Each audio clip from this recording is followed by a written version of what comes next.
उसको पहुंचते पहुंचते तो ओलाफ शोल्स को भी वक्त लगे। जी बिल्कुल। और ये इस वक्त सीधी तस्वीरें आप देख रहे हैं, प्रधानमंत्री नरेंद्र मोदी जर्मन चांसलर की चांसलरी पर पहुंच गए हैं प्रधानमंत्री नरेंद्र मोदी।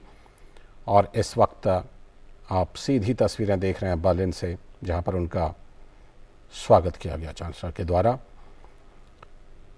और यहां पर प्रधानमंत्री का औपचारिक तौर पर स्वागत किया जाएगा।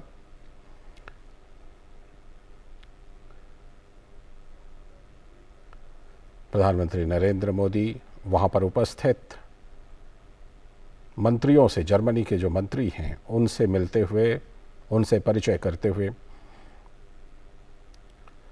और ये सीधी तस्वीरें आप बर्लिन से देख रहे हैं, जहां फेडरल चांसलरी प्रधानमंत्री नरेंद्र मोदी पहुंच चुके हैं।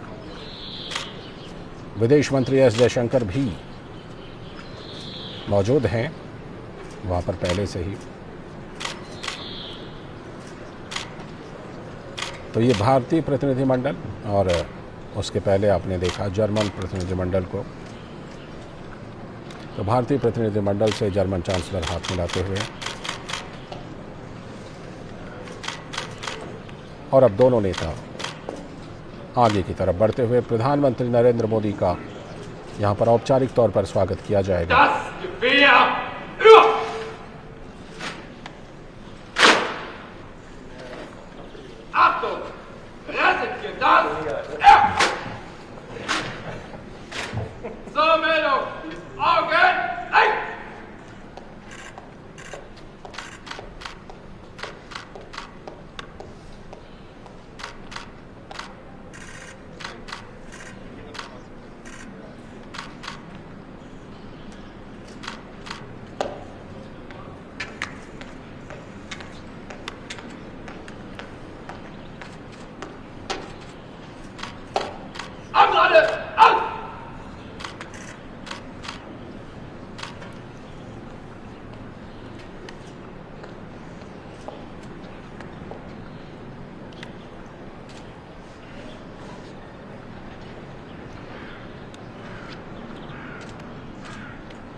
सीधी तस्वीरें आप बर्लिन से देख रहे थे, जहां प्रधानमंत्री नरेंद्र मोदी का औपचारिक स्वागत किया गया। बर्लिन में चांसलर की जो चांसलरी है वहां पर उनका औपचारिक स्वागत किया गया। और अब प्रधानमंत्री नरेंद्र मोदी जर्मनी के चांसलर ओलाफ स्कोल्ज के साथ छठे Bharat Germany inter governmental consultation यानी आईजीसी में शामिल होंगे। और हम चर्चा कर रहे हैं प्रधानमंत्री की जर्मनी यात्रा पर। हमारे साथ जुड़े हुए हैं अशोक सज्जनहार जो पूर्व भारतीय राजदूत हैं, साथ में डॉक्टर स्वस्ति राव जो एसोसिएट फेलो यूरोप यूरेशिया केंद्र इट्सा की हैं। तो डॉक्टर स्वस्ति राव, जिस समय हमारी बातचीत बीच में छूट गई थी, तो मैं यही जानना चाहता था कि जो आईजीसी में आज चर्चा होगी जर्मनी के साथ, हम जानते हैं 70 साल पूरे हो गए हैं दोनों देशों के बीच जो कूटनीतिक जो संपर्क है उसको लेकर के।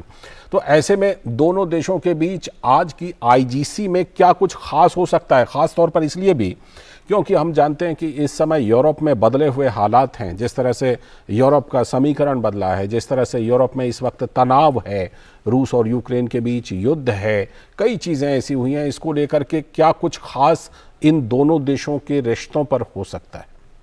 जी, हमारी बात बीच में रह गई थी। पहले आपके सवाल का जवाब देती हूँ और उसके बाद फिर अपनी बात पूरी करूंगी। हाँ, जैसा कि सज्जनहार साहब ने बताया कि ये इंटर गवर्नमेंटल कंसल्टेशन है जो कुछ साल हुए शुरू हुआ है, आईजीसी से कहते हैं।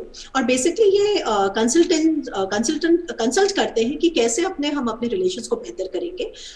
तो 2-3 इसमें डायमेंशंस हैं। देखिए, इस वक्त पहली चीज तो ये कि जर्मनी हमारा 7th largest foreign direct investor है और हमारी जो बायलैटरल ट्रेड है जर्मनी के साथ वो तकरीबन 13 बिलियन के आसपास है। तो ऑब्वियसली हम कंसल्ट करते हैं कि हम इनको कैसे बढ़ा सकते हैं। ये तो एक बहुत ही एक जो इम्पोर्टेंट चीज है जो हमेशा हम अपने उस पे रखते हैं एजेंडा पे कि हम अपनी ट्रेड को कैसे बढ़ाएंगे। ये एक चीज हो गई। दूसरा, हम मीडियम टर्म में ये भी जर्मनी चाहेगा कि जो यूरोप की जो डिफेंस कंपनीज हैं वो इंडिया को एक ऑल्टरनेटिव दें रशिया के वेपन डिलीवरीज के स्थान पर, क्योंकि जैसा कि यूरोपियन देशों ने समझा, जो इसके पहले सज्जनहार साहब कह रहे थे कि बहुत वक्त तक मेरे ख्याल से एक गैप था, कम्युनिकेशन गैप था कि रशिया हिंदुस्तान जैसा डेमोक्रेटिक कंट्री क्यों नहीं कंडेम कर रहा है रशिया को और इस तरह की हरकत को। और जिसके लिए फिर अब मुझे लगता है कि पिछले 1 महीने में काफी बादल छटे हैं और हमने बहुत सक्सेसफुली इस बात को कन्वे किया है कि देखिए हमारी जो डिपेंडेंस है रशिया के ऊपर उसका नेचर क्या है, वो फंक्शनल डिपेंडेंस है और उसके पीछे और सिक्योरिटी कंसर्न्स क्या है। तो एक चीज जो एक स्वर से सारे के सारे यूरोपियन लीडर्स बार बार कह रहे हैं और वो ये कि अब हिंदुस्तान की वेपन्स की जो डिलीवरीज है इसको हम कैसे रिड्यूस करेंगे, इसकी डिपेंडेंसी रशिया के ऊपर से।